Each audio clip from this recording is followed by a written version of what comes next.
What's the easiest way to dip your toe into sports betting if you come from a fantasy sports background first? And to me, this is a pretty simple answer. It's clearly to dive into the prop betting scene first because there's so many similarities involved, all right? So what exactly is a prop bet? In the most simple terms possible, just to spell it out for you guys, it's a wager on whether or not something occurs during a game or event, but it's not directly tied to who wins that game or what the score ends up being at the end.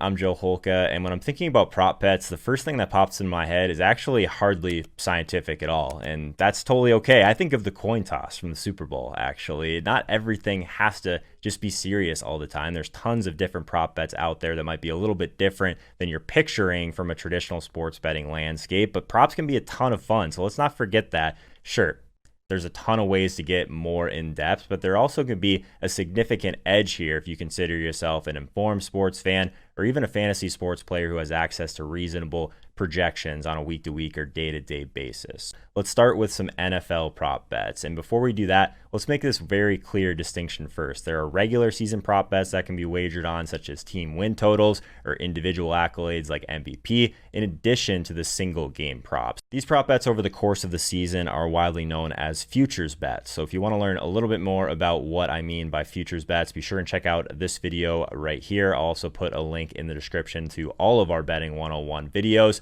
But the second type of prop is what we're going to talk about today. And those are the ones that you can attack for a specific game or even a live in-game bet as well. So for the NFL, things like passing yards, rushing yards, receiving yards, all over-unders. And these are all props that are available to you if you have projections so you can kind of identify a line that seems out of whack. They're great lines to attack because, to be completely transparent, a lot of these prop bets are not super efficient. A lot of sports books will actually limit the amount of money you can get down in terms of unit size for prop bets in particular. So that can lead to some of these lines being not quite as sharp as some of the other single bets you can make that are out there. So what's nice about that is if you're someone that has a smaller unit size, maybe you just want to sit on the couch, have a couple beers, throw $20 on a receiving yards prop for Odell Beckham, something like that. You can feel pretty good if you see an inefficiency in your projection versus the prop that you're at least putting yourself in a plus EV situation because, like I said, a lot of times these lines aren't really the top priority for sports books. So if you're someone that's watching this video and you just kind of want to dip your toe in,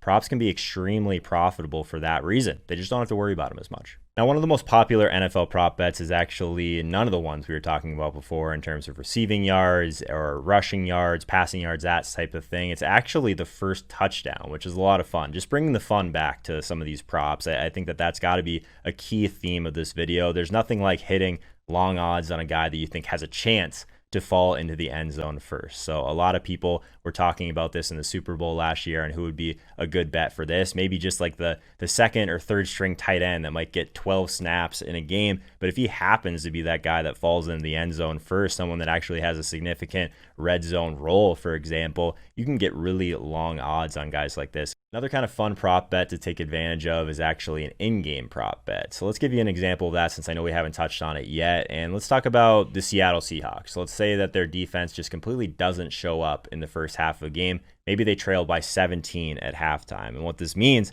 Pete Carroll, someone that typically likes to run the ball a lot, might have to kind of give the keys to Russell Wilson a little bit, let him air it out, which is going to mean more plays, which is going to mean more pass attempts, because more volume for Russell Wilson is something that maybe the projection doesn't take into account for the entire game. But if you can find some props to where at halftime, you can find some second half props, passing yards, touchdown totals for Russell Wilson, you can find a lot of value there, especially if things seem out of whack in terms of game script. Those are the type of things that just these prop bets don't always take into account that can give you a lot of plus EV situations in the NFL. Similar to all the other major sports, the MLB team prop bets are actually related to the team win totals. So which teams will win their divisions, which teams will win the conferences, World Series winner, all of these things. The team totals are one of the most popular types of team prop bets offered in the MLB, but some specific in-game or live in-game prop bets for the MLB that I really like are combined hits, runs, RBIs. These are things that you definitely would want to dive deep into a pitcher in terms of the profile, maybe the hitter data for that specific game, weather, if you think the game's going to go over or under. There's a ton of things you can look into that might not necessarily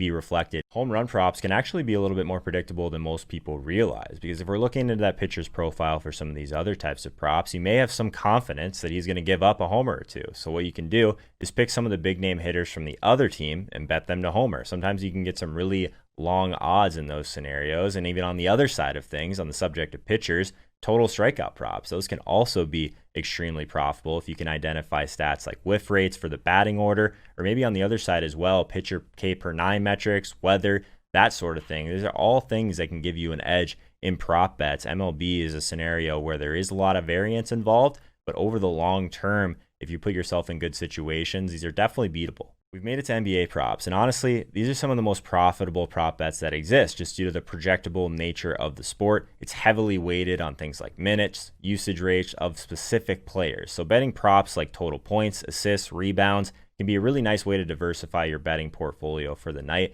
especially if you're able to jump on some late news that drastically impacts a player's projection before the prop bet has a chance to move. Again, talking about priority, some of these other lines are going to move much quicker than the prop bets do.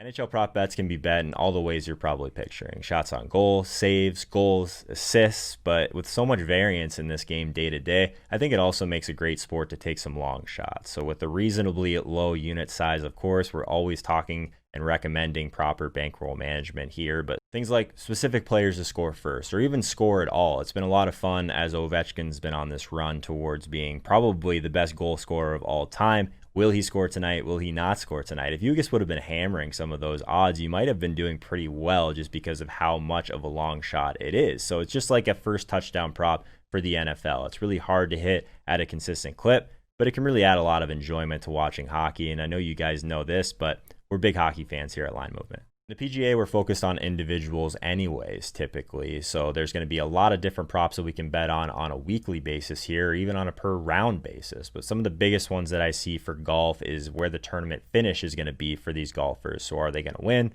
Are they going to place in the top 5, top 10, top 20, whatever it is? All these have different odds, of course, depending on the golfer. These also make great parlays, by the way, so be sure and check out the entire video that we have dedicated on how to bet parlays as well. Probably my favorite way to bet golf props is matchup-based props. So the odds makers, they're going to be picking head-to-head matchups and setting odds if two of the selected golfers were playing each other. So these props can be offered by the round, they can be offered by the entire tournament, but typically they're golfers at similar skill sets, at least similar odds overall. It can be a lot of fun to pick who you think is going to win just between two guys. Like we talked about off the top, prop bets are a ton of fun. There's constantly all of these off-the-wall opportunities that come up. The Super Bowl, literally the Super Bowl of prop betting in a lot of ways, but things like the color of the Gatorade for the winning team, the duration of the national anthem, all these are prop bets that are available on most sports books. It's just amazing, whether it's one of those crazy Super Bowl props or if the NFL draft or even something like the Oscars. Like betting props can provide